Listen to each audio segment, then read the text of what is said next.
Let's talk. Charles Brown.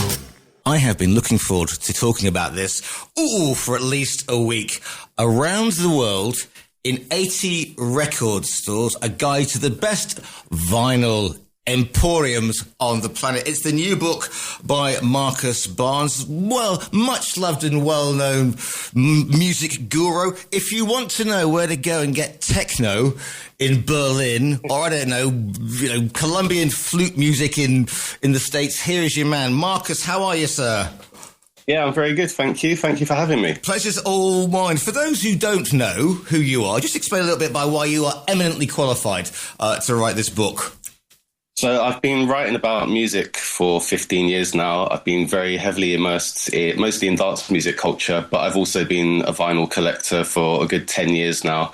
And I've got quite a collection, which I'm sat next to at the moment. And I get myself around, jumping into record stores. And I write about culture quite a lot. So I review music and I interview artists, but one of the main USPs, one of my main USPs is that I write about culture and music culture itself. So record stores are obviously still quite a fundamental part of music culture, although obviously there's been quite a decline over the last few decades. Oh, yeah, but you said something really interesting there, which is you said you write about dance culture and club culture, and everybody's talking about, the vinyl's coming back. Well, if you're part of club culture, spoiler alert, it never went away. And I'm talking proper rather than people who turn up with a stick and go and wave their hands in the air. Underground club culture has always used vinyl.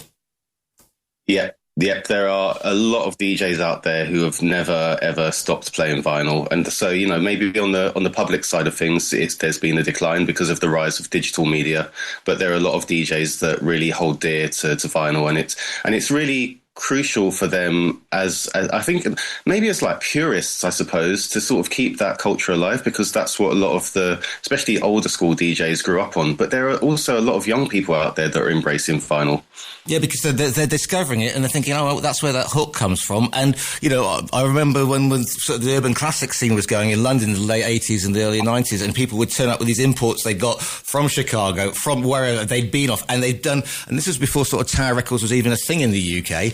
And they would say, I went to New York and bought these. And it was like, you'd rip off the covering and, that smell of fresh vinyl and put it up the first time around.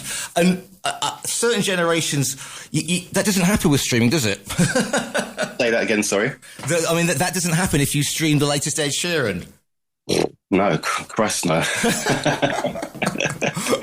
Yeah, there's a real beauty in the physicality of vinyl, and I think that's what a lot of people really enjoy. Not just the smell and the feel, but when you're playing it, when you're DJing with vinyl, it's a fine art. It really does take some minds to hands coordination, and you build very fine motor skills, and your ear becomes a lot sharper when you're mixing with vinyl as compared to when you're doing it with digital, which is a bit easier. And I'm not into the whole digital versus vinyl debate. I think whatever you play is great as long as you can entertain people. But when it comes to the actual with the fine motor skills, you definitely need to be a lot better with vinyl, because the mistakes, they show up so prevalently. And you can't do the scratch with a CD as well. That's the other thing. So, the other thing is about record stores is it's the happy accidents, isn't it? Because you go into a record store and you're looking for something, and if the record store know what they're doing, there will be things around it like that. You meet people, you talk to hopefully knowledgeable staff. I'm just thinking high fidelity now, but knowledgeable staff, and you meet the afflicted. You meet people like the nerds, the people who say, I've got something coming out of Oakwood in the 70s, and they go, what's that sample? And you build a community. Exactly. And this is the thing that I really try to highlight in the book a lot, is that many of these shops, pretty much all of them, are community hubs where people go and hang out. If you're new to it, you get welcomed in. If you're a regular, you're part of something, you're part of a social circle, and you get to know the owners. And for a lot of us, especially sort of back in the day, but even now, you'd get special under the counter things that nobody else would get because they would know your taste. And that is such a crucial element of record shops, is that getting to know people getting to know you, and having some kind of like social connection, which, is for a lot of us these days, including myself, we can be quite siloed in our lives and quite isolated. So having these spaces that you can go into where you can connect with other music lovers, crucial. And also, it's important that you say that it is a friendly atmosphere, because a lot of people think, oh, it's like going to a gym for the first time. All you've got is the muscle Marys, and if you don't know your exotic B-sides, but there's that community. What I thought was really interesting is you've gone for some independent ones, some famous ones, Rough Trade, for example, very famous. But you've not been done Inverse Snobbery, for example. So you've got HMV, which is an absolute iconic. I mean, it's a big store, but still, it's still iconic. Yeah, exactly, man.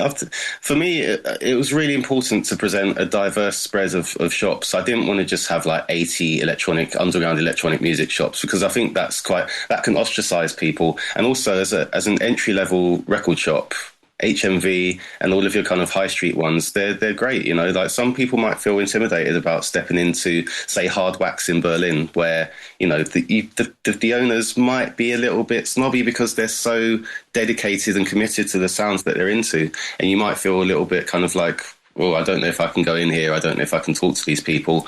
Go to HMV, or you go to somewhere like that. And also they're globally known record shop brands, and it would be silly of me to sort of leave them out, I think. I mean, they've been there since 1921, for goodness sake. I mean, come on.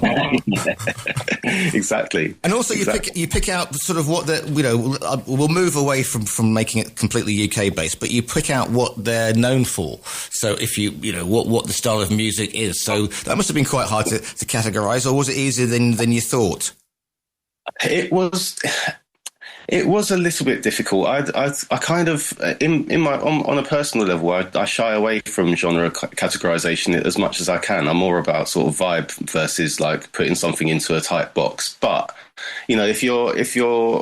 I mean, this is a guide to record shops, so I've got to try and give people some kind of direction and some kind of inkling about what they're going to be stepping into. So, it was quite difficult. There's a lot of these shops are generalists, but then they have maybe like a large indie collection, or they have a large rock collection.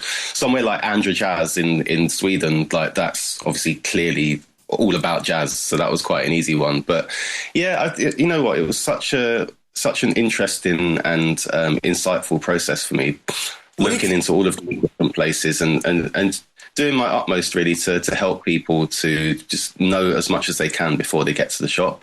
I can kind of get when you're sort of doing sort of Europe, because you've got Copenhagen, Swedes, Barcelona, obviously, Paris, all that sort of stuff, Berlin, etc. But then you get Africa. I mean, where do you start? I mean, come on. I mean, how do you break that one down? Yeah, it's like one of the biggest continents in the world, if not, I think it is the biggest continent in the world. Yeah, that was a tricky one, and it was really difficult to try and distill, because I made a spreadsheet of like hundreds of shops, and then I had to sort of distill them down to 80. The one that I really liked was Jimmy's in Kenya, because it's just got a lot of character to it, and that was also one of the prerequisites for putting shops in there. It's like they have some character, or they have something about them. Or I was like looking on like Discogs forums. Discogs is the big online marketplace for vinyl, and looking at what people were talking about and all the different shops that they were talking about or recommending.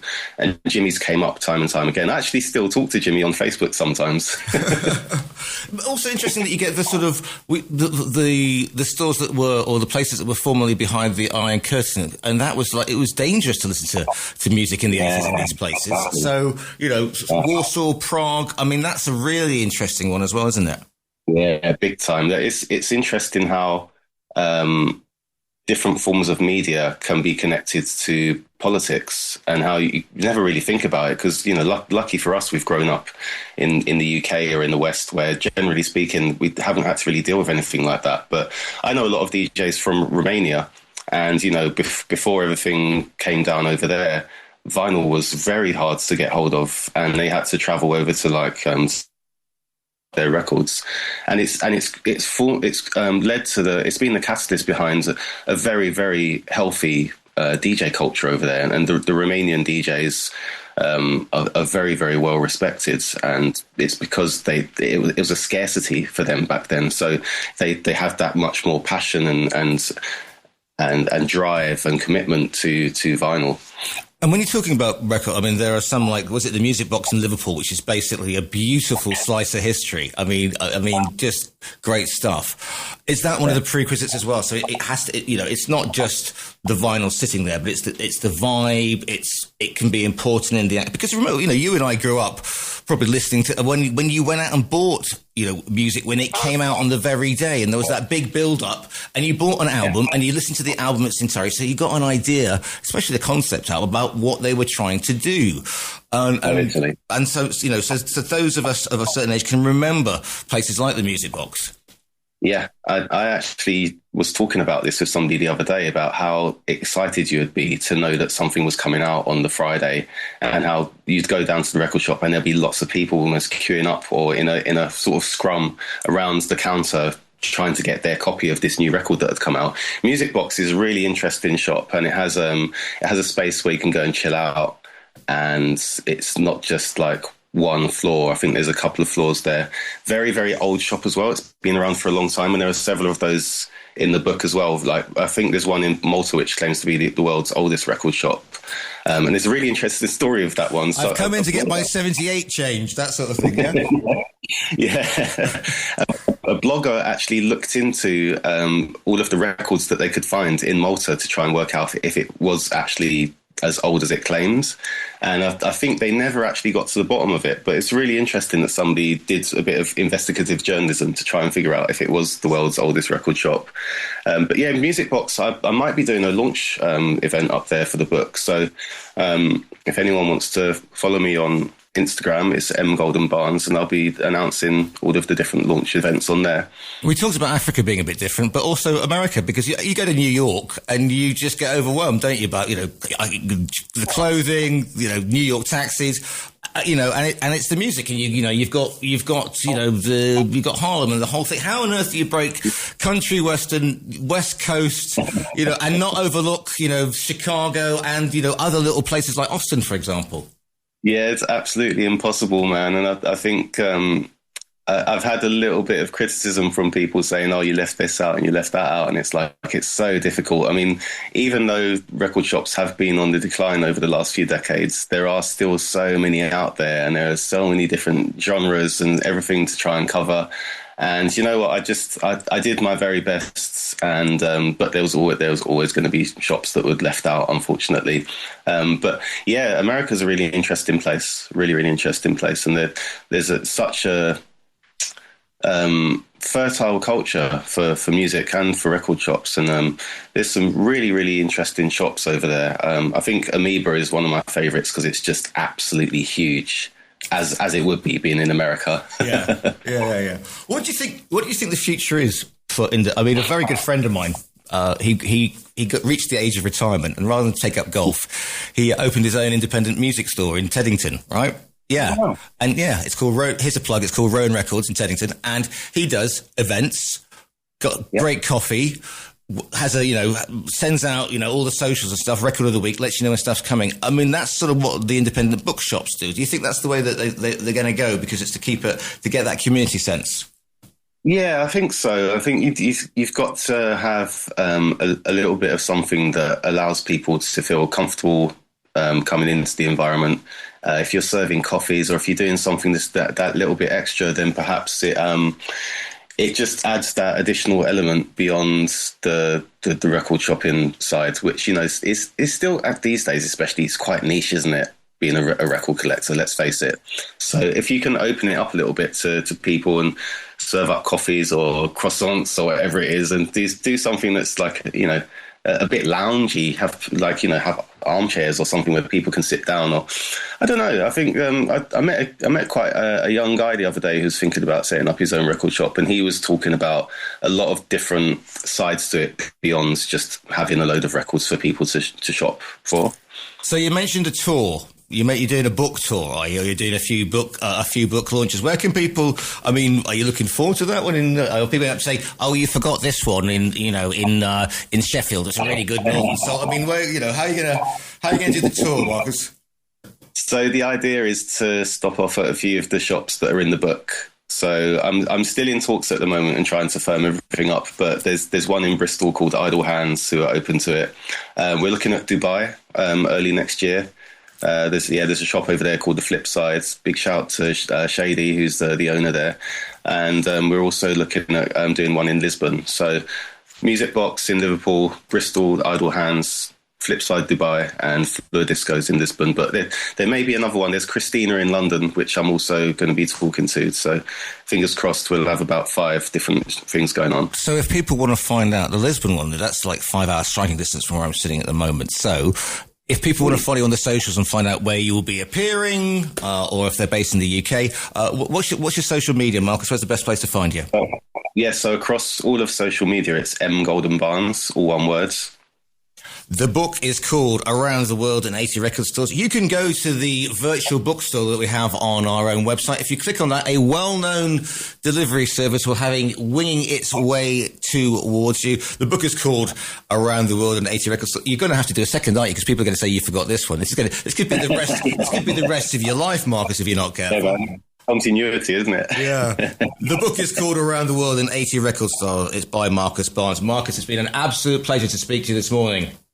Thank you, man. Great questions. Really nice to chat with you. Really appreciate it.